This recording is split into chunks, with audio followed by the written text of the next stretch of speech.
Hey guys, it's Cory from CoryBakerFilmmaker.com, and I want to talk to you today about Black Panther, written by Joe Robert Cole, Ryan Coogler, originally from Stan Lee and Jack Kirby, and directed by Ryan Coogler. So first things first, before we get into the actual movie, I wanted to talk about the theater I went to go see it at. New theater this time, Glendale 18 at the Galleria Mall.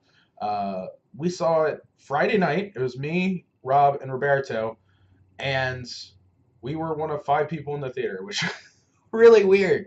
Uh, we thought we wouldn't be able to see Black Panther for the first week it was open because of the craziness that involved, but we were able to see it. We used our movie passes. Everything was great. I would strongly suggest if you're looking to see a movie like Black Panther like this on opening weekend with Movie Pass, we went to go see a Friday, technically Saturday, 12 a.m. showing, and we were one of 5 people in the theater. It was really, really weird. But go to an out-of-the-way place, find a time where most people wouldn't be interested in going, and check it out because it was awesome. It was basically a private screening we had in Glendale. So the basic plot goes like this. It's a Marvel movie, obviously. Basically, after Civil War, T'Challa, played by Chadwick Boseman, returns to his country to assume the role of king. His father has just died, and eventually he becomes king. And at the same time, other people are trying to steal, basically take the technological advances of Wakanda, the fictitious African nation in which this is based, and spread the technology to basically all black citizens of the world to allow them to rise up and take their rightful place as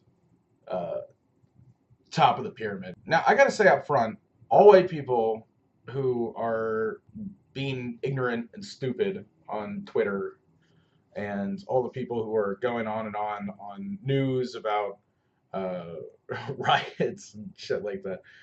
All y'all need to shut the fuck up, like for real.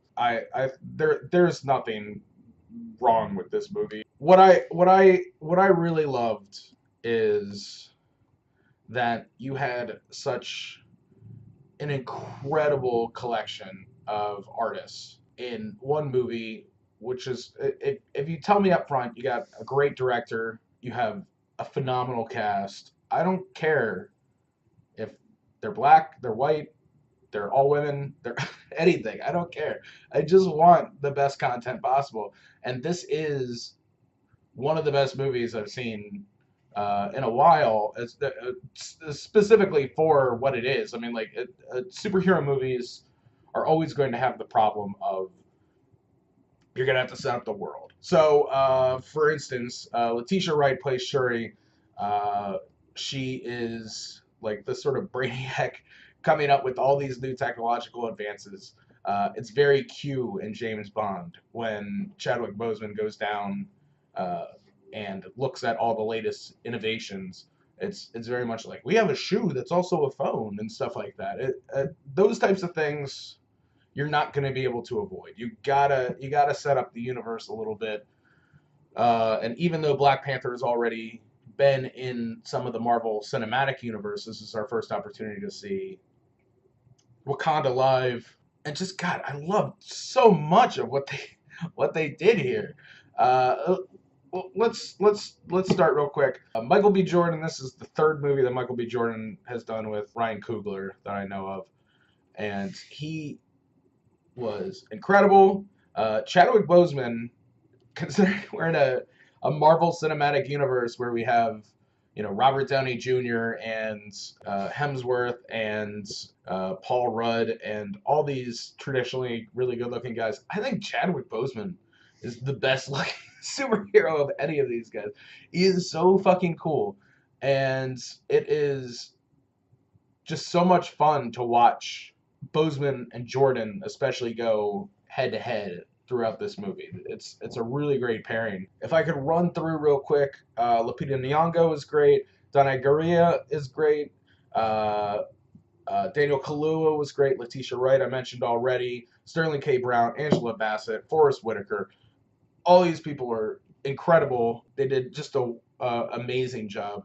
I also wanted to just point out Andy Serkis. I've loved Andy Serkis for a very long time, but I thought what they did with this character was just phenomenal. They basically played him like what you would normally see as like a black stereotype actor, but as a white guy. So I'm sure that if you look at the script for Black Panther, it probably said like, you know, like this he's got neck tattoos and he's always listening to rap music and blah blah blah blah blah. They make it seem like it would be the type of character that a studio exec would get the script and go like, oh, this is where we put the black guy. But no, it's Andy Serkis. So it's a hilarious kind of like turn on sort of the way that these roles have been cast before, and I just thought I can't speak highly enough about it. I mean, overall though, everybody did what they were supposed to do. Everyone brought it. The visuals were amazing. The sound was great. Production design was great. Script was great. Coogler was awesome. The only thing I would have like the slightest little tiny qualm with is some of the visual effects just feel like we're not going to fondly remember them if we look back on this movie 20 years from now. It just not that they were bad or not that they were like cheap or anything like that. It just sometimes it looked like maybe they could have had just a smidge more time to like work on it and like find out the details a little bit.